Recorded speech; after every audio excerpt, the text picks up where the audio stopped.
Hello, everyone, and welcome to this week's episode of the DCL Show, your source for Disney cruise news and reviews.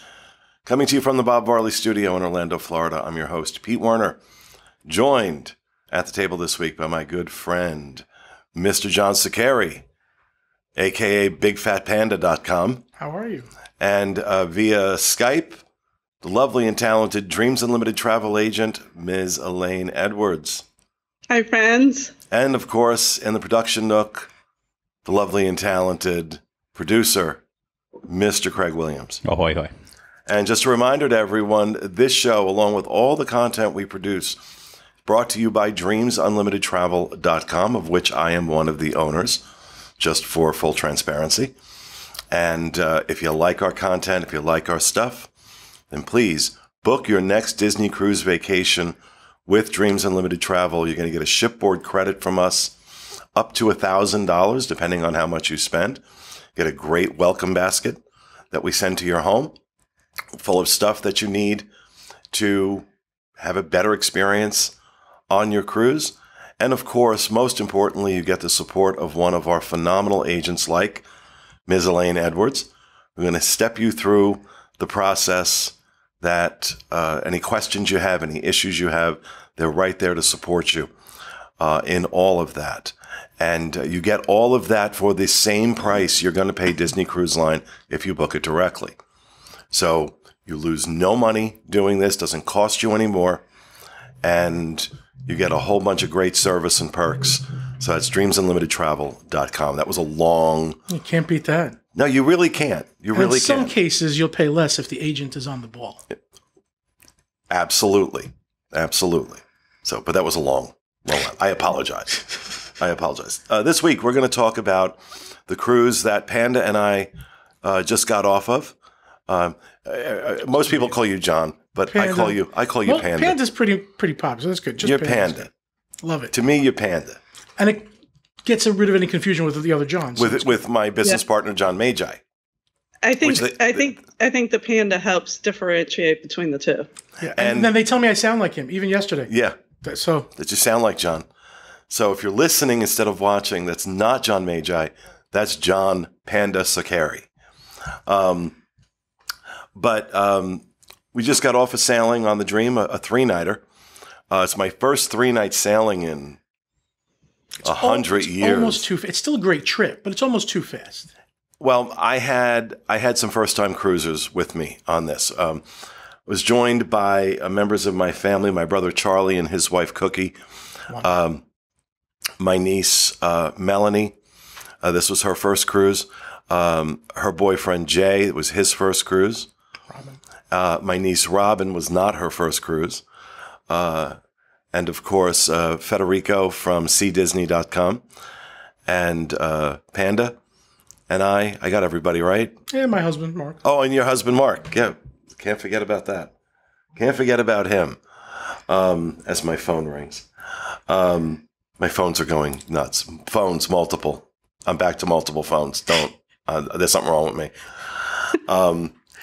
But I just did this yesterday because there's so many great phones out there and I love technology. And so I've got the Galaxy Z Fold, which is... I can't even handle one phone. For my old eyes, that screen is huge. That's pretty cool. And it really helps. But I also have an emotional attachment to my iPhone. So there's one phone number on this. The iPhone was great on the cruise with the messaging because it didn't go away. With iMessage, yeah. That was pretty good. Yeah. But, so we wanted to talk about this. We didn't want to talk about our phones. Want to talk about the experience we had with the cruise. And of course, this cruise coming shortly after the CDC made one of their proclamations, which was don't cruise even if you're vaccinated. And I responded to that in a show with, I'm going on my damn cruise. This was the damn cruise I was going on. And then, of course, then they followed that up a week later with, you know what, we're getting rid of the conditional sail order because the cruise lines are doing such a great job. They're exceeding our guidelines. Up your meds. So And again, I can't say this enough. Disney's got this down. I was shocked at how smooth it really was. From start to finish. I mean, look, is the whole going through the COVID testing thing fun? No, it's not. But they make it as painless as it can possibly be. I mean, at most, it's gonna take you a half hour, 45 minutes, and most of that is waiting. And it's the stress that you could be asymptomatic and not go on your cruise. That's the only problem. Once you get that all clear, it is a beautiful feeling. And, of course, the ships are a third full. I think they said we had 1,100 people. It was 1,100 people on a ship that holds 4,000, I think, right, Elaine? Yeah. Mm-hmm. Yeah. And the Dream holds 4,000. Dream holds 4,000. There were 1,100 people on it. It was like having your own ship. It was amazing. It was your own private yacht. And all the protocols they have in place to minimize the possibility of anything happening and the way they wipe everything. My God, it's like they're always clean. It felt like there was somebody behind me with a spray bottle and a rag everywhere I went. And everything I touched, they were wiping down every single surface constantly. But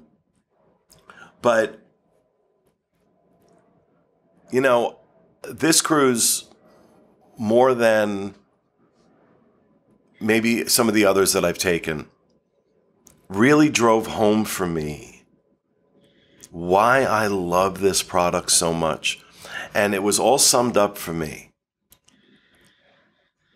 in the look in my brother's eyes when he was leaving that ship. And he said, "Thank you." Aww. And I've mentioned this before. If you watch any of our other shows, namely the DVC shows, whenever my brother's in town, I use my DVC points to get him a room. And he gets that look in his eye after staying in DVC. And he had that look. That was, and my brother's not an emotional guy. Yeah. It's important to know who your brother is. Yeah, my brother is not me. Okay, he's an older, thinner version of me in certain ways, physically, aesthetically, but in terms of his persona, my brother's just real laid. He's laid back. He's very flat affect. A lot like me, honestly. Yeah. Less bitter, but... Yeah. Well, depends on the topic. Okay. It depends on the topic you bring up with him. But, so my brother's not an emotional guy.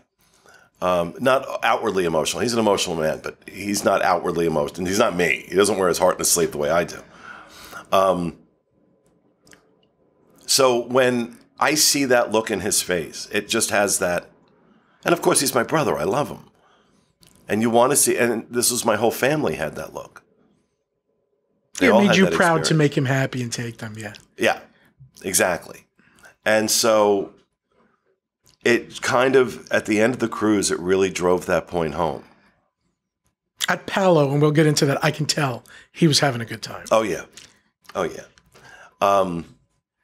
And so my brother and his wife, Federico, and I, and my niece Robin were all in concierge. Everyone else was in steerage. Which room did you have? You had the ocean view. I had an ocean view, which was the porthole. But let me tell you, I've had the veranda, and I've loved the veranda. The porthole wasn't bad, and it had that big seat. So at night, to unwind, you could sit down on the porthole, me, big, sitting on the porthole, with my little switch, decompressing. It was a really nice room. And I liked the way the shower, I had that round shower, was roomy, actually. It was very pleasant. And the water pressure was good, which shocked me on the ship. Yeah, I had a good time. But that was cabin 9504, actually. God, do you remember your cabin? Well, I do remember the cabin. I was 12020. See, you know a little bit of it. I know. If that's actually correct, I'm stunned. Because I don't remember yesterday. But, embarkation, again, was a breeze. was an absolute breeze. And well, should we describe the process, or are we doing that later, Elaine?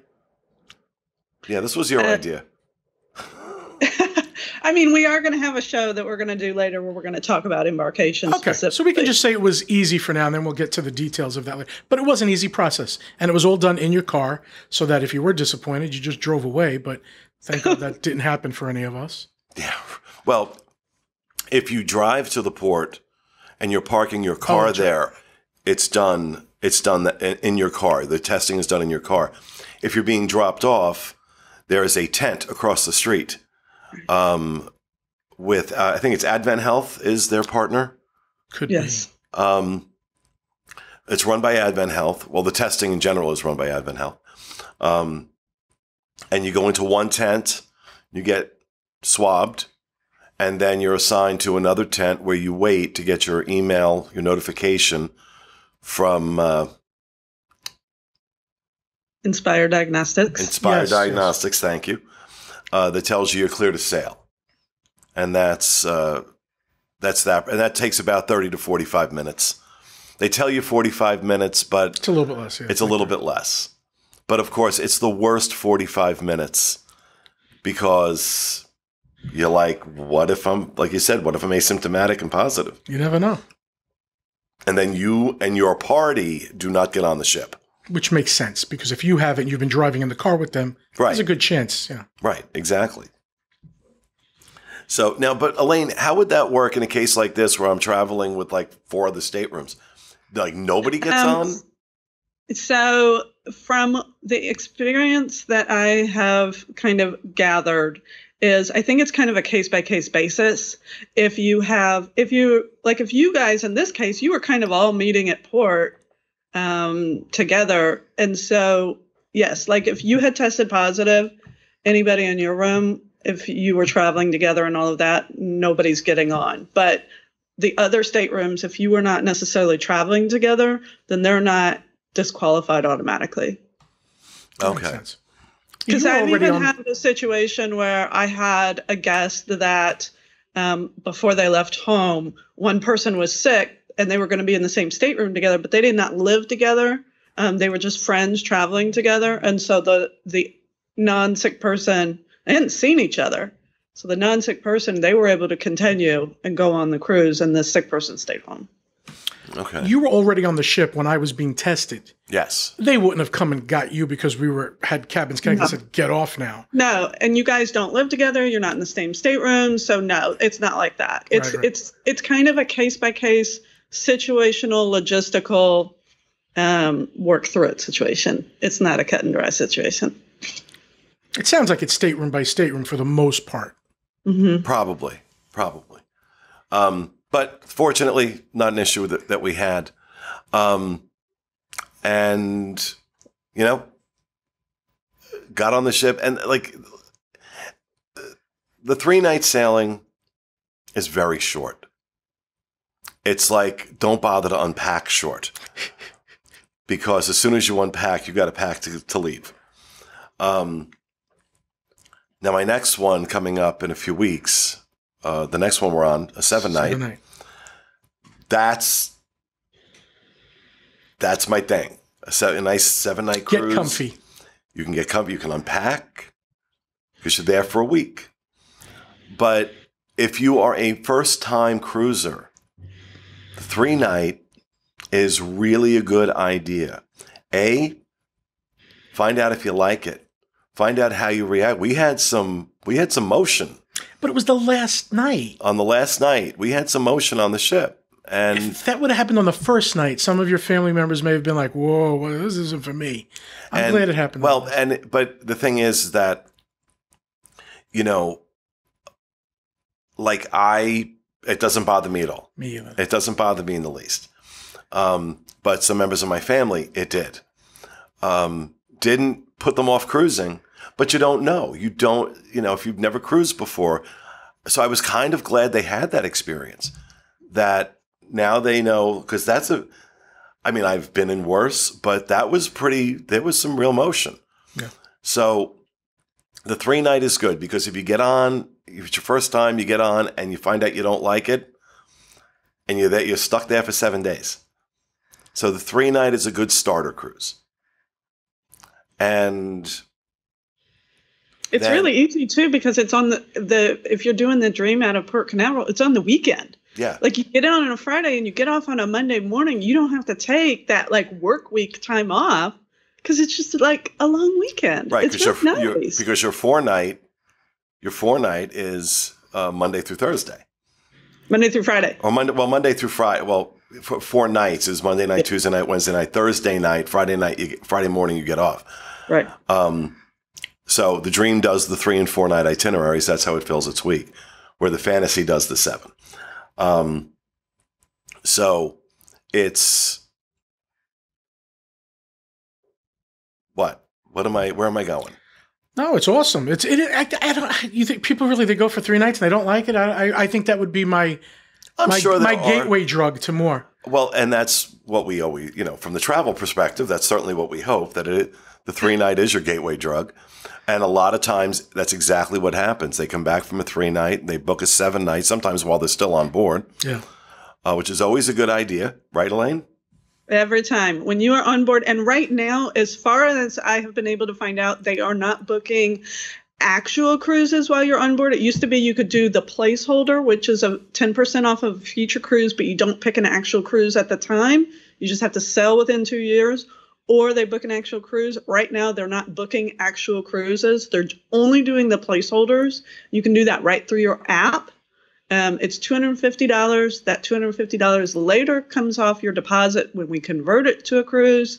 And I have people, I had a guest that was sailing last week, day of embarkation. I got the notification that she had bought a placeholder at 10:45 in the morning. So literally she stepped on the ship, bought it immediately. So yeah, people are loving those. Yeah, I've got a couple placeholders I have to burn. Okay, now I would have thought that I was bypassing my agent. Obviously, hearing Elaine being happy about that, that is not the case. No, right. we fought very, very hard for a long time to make sure that those onboard bookings, if we put you on the ship, that onboard booking comes back to us. Okay, good. Because there was a time where it didn't.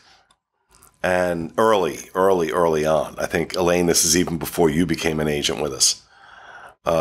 We had issues with that. And travel agents band together. There are certain things that all the agencies will band together on. And that was certainly one of them. Though, we do need to note that they are kind of having a few little issues with placeholders right now. They seem to be getting better the last few weeks. But sometimes if you have problems with the app, you have to go to guest services and say, I want a placeholder. They're waiting until you get off the ship to actually process those through a special team. And so they're not actually charging your credit card at that time. And so you need to work with your agent that as soon as you get off the ship, send an email, say, hey, I got a placeholder. Did you get it? So that they can either confirm that they got it, or we can work through making sure we get that $250 paid so it doesn't get canceled and we get it all credited right for you. And you had mentioned Palo a little while ago, and I want to talk about that because we had a big group. I will never forget that. Thank you. That was amazing. We had a big group, so we were able to get the private dining room in the very back of Palo. It's this massive Godfather-looking round table. Absolutely a dark wood, big chandelier, Godfather feeling. The table, how it had to be 14 feet across. Oh, at least. Amazing. And so here's what I found out on this cruise. Oh Lord, what is his name? The chef that we had. Oh, I forget that. I know his name. Oh, this is it's so you'll get it before the end of the show. No, don't run that assumption.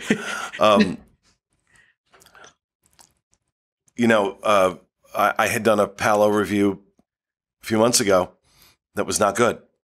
That was not good. When the menu changed. Well, it wasn't even about the menu change. It was about the ossobuco not having any flavor, and then the chef refusing to come out to the table. They moved him to the Wonder. They moved him to the Wonder.